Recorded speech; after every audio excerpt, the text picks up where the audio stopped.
안녕하십니까. 성형외과 전문의 이주혁입니다. 자, 오늘은 성형외과적인 봉합, 특히 이제 흉터와 상처의 힐링, 자, 아무는 과정, 그리고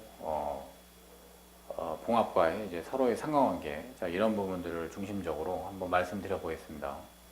자, 많은 환자분들이 이제 이렇게들 얘기를 하시는 경우가 있어요. 흉 남지 않게 예쁘게 꾸며주세요. 자, 이렇게 얘기들을 하시곤 합니다. 자, 그 얘기는 이제 뭐냐면은 봉합 테크닉을 어떻게 하느냐에 따라서 흉터의 질이 결정된다. 자, 이런 생각들이 좀 깔려 있는데, 일부분은 물론 이제 관계가 없다고 할 수는 없는데, 사실 그 실제 현상과는 조금 다르죠. 자, 봉합과 상처의 힐링, 그 다음에 흉터. 자, 이 세 가지가 서로 연관성이 이제 상당히 많이 있는 그런 단어들이지만 서로 간에 완전히 이렇게 인과관계를 맞출 정도로 이렇게 아귀가 맞는 건 아니에요. 자, 봉합이라고 하는 행위는 사실은 힐링 과정에 직접적으로 관여할 수 있는 건 아닙니다. 자, 옛날에 암프로즈 펠레라고 하는 아주 유명한 의학 역사, 서양 의학의 역사에서 가장 중요한 인물 중에 한 명인데, 암프로즈 펠레라는 분이 이제 중세 시대의 어떤 유럽의 의사지만 이런 말을 했어요. 나는 드레싱을 할 뿐이고 상처를 낫게 하는 것은 하나님이다. 그러니까 인간의 몸에 생긴 그 어떤 상처라도 결국은 그 치유는 힐링, 상처 아무는 과정은 상처의 자연 치유 과정에 의한 것이지 의사가 뭔가를 해서 상처를 낫게 하고 또는 낫지 않게도 할 수 있고 이렇게 할 수 있는 게 아니라는 거죠. 의사가 하는 일은 과연 뭐냐? 그런 자연적인 힐링 과정, 하나님이 이미 만들어 놓으신 그런 자연적 힐링 과정에서 그걸 방해하는 그 힐링이 못 일어나게끔 어떤 이제 자꾸만 가로막는 그런 것들을 빼주는 이제 그런 일을 갖다가 의사가 한다고 할 수가 있어요. 자, 봉합의 경우에는 이 봉합을 한다고 하는 의미는 뭐냐? 봉합은 일단 이렇게 되는 열상이라고 하는데 상처가 하나 생기면은 이쪽하고 이쪽 마진이 서로 떨어져 있죠. 그렇게 떨어져 있는 그 마진 사이를 어프로치를 시켜주는 근접을 시켜주기 위한 것이 봉합입니다. 자, 이거를 그냥 그대로 냅두면 어떻게 되느냐? 여기에 이쪽 조직에서 자, 양쪽 조직에서 살이 계속 자라나와요. 이렇게 살이 자라나온 애들이 결국은 만나서 얘네들이 쌓이고 쌓여서 결국 여기를 다 메꾸게 되는 겁니다. 자, 그게 사실은 상처의 힐링 과정이에요. 자, 힐링 과정이 일어나지 않고서는 이 상처는 아물지를 못합니다. 자, 예컨대 시체를 꼬맨다고 해볼까요? 시체는 힐링 과정이 없거든요. 그러면 상처를 딱 내놓고 난 다음에 얘네들을 이렇게 붙여가지고서 꼬매놓는다. 그리고 한 일주일 있다가 이걸 실밥을 푼다. 어떻게 되겠어요? 다시 벌어지죠. 힐링 과정은 사람 몸의 자연 치유 과정에 오로지 의존하는 그런 것이에요.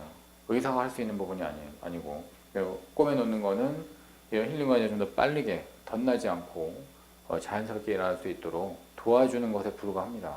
그래서 결과적으로는 흉터가 좀 덜 남게, 흉터가 좀 더 좁게, 더 넓지 않게 그렇게 발생하고 끝날 수 있도록 해주는 것, 그게 의사가 사실은 하는 일이죠.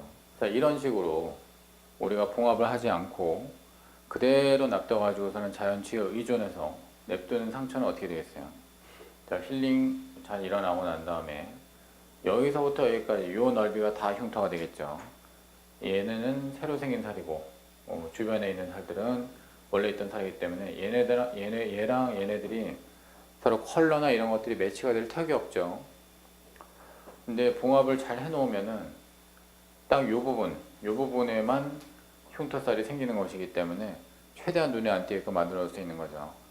그래서 성형외과적 봉합의 어떤 마술적인 테크닉이 있는 게 아니라 단지 흉터가 좀 더 눈에 안 띄는 곳에 피해를 최소화시키기 위해서 그런 의미로 하는 것이 봉합입니다. 성형외과적인 봉합의 원칙이 뭐 여러 가지가 있는데 가장 중요한 거는 트라우마를 안 주고서 봉합하는 거.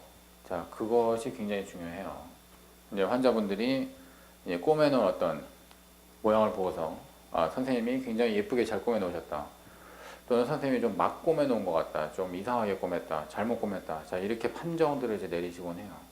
겉으로 봤을 때 아주 가지런하고 예뻐 보이게 이렇게 흉터, 이렇게 이제 봉합을 해 놓으면은 그게 흉터가 이제 잘 안 남게 그렇게 될 것이라고 이제 좀 예상을 할 수가 있겠지만은 사실은 이렇게 눈에 보이는 부분보다는 그런 봉합 행위를 하면서 얼마나 많은 트라우마를 줬느냐 그게 훨씬 더 중요합니다. 그러니까 사실은 의사가 개입하는 거, 의술이 사람의 힐링관에 개입하는 그 행위는 한듯 안 하듯 이렇게 뭔가 좀 자기 발자취를 많이 안 남기고 최대한 어떻게 보면은 자는 사람 이제 뭐 자는 사자 코털 안 건드리고 살짝 지나가는 그런 식으로 의술이 개입하는 것이 더 바람직해요. 흉터라고 하는 부분은 더더욱 이제 그렇고 그래서 봉합을 할 때 최대한 예쁘게 꾸미는 게 중요한 게 아니라 트라우마가 없이 해코지를 하지 않고 데미지를 주지 않고 꾸며주는 거 그게 훨씬 더 중요한 부분입니다. 그리고 가장 안 좋게 흉터가 남는 경우가 어떤 경우냐면은 자 이렇게 봉합을 한 경우 양쪽 마진이 이렇게 말려 들어가게끔 봉합이 되는 경우에는 14번이라고 하는데 이렇게 됐을 경우에 상당히 이제 흉터가 안 좋게 남는 경우들이 많아요. 흉터가 잘 안 남게 그리고 힐링도 잘 되게끔 하려고 하면은 이렇게 서로 이렇게 위쪽으로 말려 올라가듯이 그렇게 봉합했을 때가 훨씬 더 결과적으로 좋습니다. 이렇게 이제 제가 꼬매 놓으면은 가끔가다 이제 이게 상당히 좀 티나 보일 때가 있는데 그럼 환자분들이 놀라서 이제 다시 오죠. 아, 선생님 이거 상처를 잘못 꺼내놨으니까 다시 꼬매 놓으셔야 되겠다. 이렇게 항의를 하고 그러시는데 경우에 따라서는 이렇게 확실한 외번이 좀 필요한 그런 봉합 상황이 있을 수가 있어요. 자, 봉합사에 대해서 좀 얘기를 해보면은 봉합사에는 대표적으로 녹는 실과 안 녹는 실이 있습니다. 자, 예컨대 쌍꺼풀 수술을 할 때에는 어떤 실을 쓰나요? 자, 안 녹는 실을 쓰죠. 쌍꺼풀 할 때는 왜 녹는 실을 안 쓸까요? 자, 그거는 녹는 실이라고 하는 거는 주변에 어떤 조직들이 순환 구조가 있잖아요. 이제 림프액이나 혈관 순환 구조가 있는데 걔네들이 계속 돌면서 그 실밥을 가수분해를 시키고 청소를 시켜야지 그게 쓸려 내려가면서 없어지는 건데 조직량이 굉장히 얇잖아요. 눈꺼풀 같은 경우는. 그러면 그쪽에 있는 그 돌아가는 순환계도 되게 조그매요. 근데 실은 이물질은 되게 많아요. 그러면은 얘네들이 사실은 잘 안 쓸려 내려가죠. 가수분해가 되기에도 조금 그러다가 중간에 뭐 또 염증이 생길 수도 있고 자 이런 부분들 때문에 눈에는 사실은 녹는 실을 잘 안 쓰고요.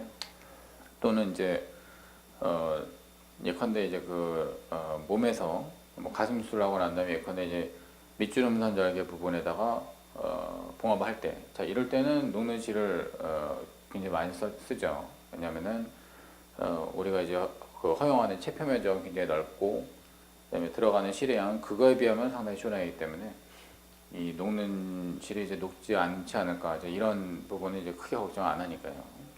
자 여러 가지 어떤 봉합사에는 종류가 정말로 많은데 어쨌든지 사람들이 또 이제 인터넷을 보면은 이런 부분이 또 나옵니다. 이제 봉합사를 마치 대체할 수 있는 그런 상처의 어떤 수복 방법이 있는 것처럼 그렇게 소개가 많이 되어 있는데 환자분들이 이제 그런 걸 보시고 와서 이 병원은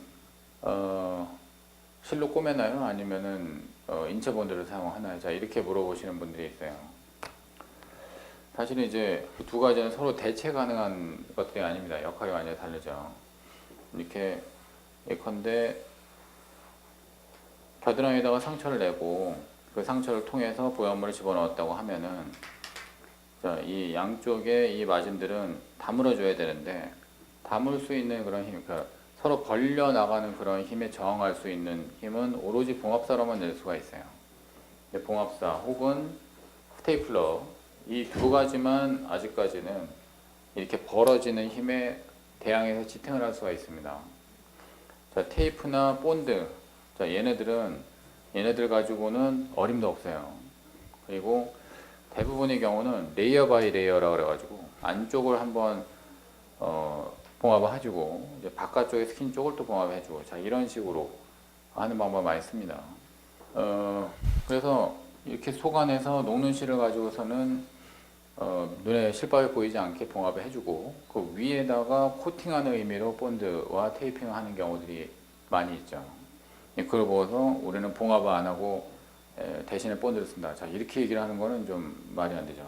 자 궁극적으로는 성형외과적으로 수술을 하고 난 다음에 흉터가 적게 남으려면 결국 어떻게 해야 되느냐. 앞에서 이제 말씀드렸듯이 중요한 부분은 다 이제 얘기가 된 거예요. 얼마나 예쁘게 꼬맸느냐. 자, 이거 이전에 얼마나 트라우마를 덜 줬느냐. 얼마나 생살에다가 해코지를 덜 했느냐. 이게 가장 중요한 거죠. 그래서, 예컨대 그 환자분들이 좀 적게 째는 걸 워낙 좋아하시니까 이 병원은 몇 센치나 째나요? 우리 한 3cm 째면 할 수 있어. 3cm 째가지고 이제 박리하고 다 할 수 있어요. 근데 보형물을 넣을 때 만약에 보형물 아주 큰 거를 넣는다. 그 큰 보형물을 갖다가 그 좁은 엔트리를 해가지고 집어넣다가 보면은 그 양쪽에 그 스킨 마진이 굉장히 손상을 많이 입습니다. 그렇게 손상을 받은 그 스킨은 나중에도 복구가 잘 안 되는 경우도 있고 그대로 이제 흉터가 심하게 남을 수가 있어요. 그렇게 트라우마를 안 주고 수술하는 거, 그것이 이제 사실은 흉터를 적게 남기는 데 있어서 가장 중요한 거죠. 흉터를 적게 남기려면은 수술하는 과정이 좀 스무스하게, 좀 자연스럽게 흘러가야 됩니다. 좀 어거지를 이제 쓰지 않고, 예컨대 이제 너무 큰 보형물을 쓰지 않고, 그리고 뭐 째야 될 부분은 좀 더 째고, 그런 식으로 해가지고 생리적으로 자연스럽게 이렇게 흘러가야만 최대한 흉터가 적게 남는 이제 그런 수술이 될 수 있는 거죠. 봉합이라고 하는 거는 그 모든 과정이 다 끝나고 난 다음에 이제 마무리하는 이제 만약에 식사로 따지면 요리 다 끝나고 난 다음에 설거지하고 나올 때 이제 그 설거지하고 헹구는 그 과정에 사실은 해당이 되고요. 자 오늘은 이제 봉합과 이제 흉터, 이제 상처, 자 이런 부분에 대해서 한번 강의를 드려봤습니다. 도움이 되셨는지 모르겠습니다. 자 마치겠습니다.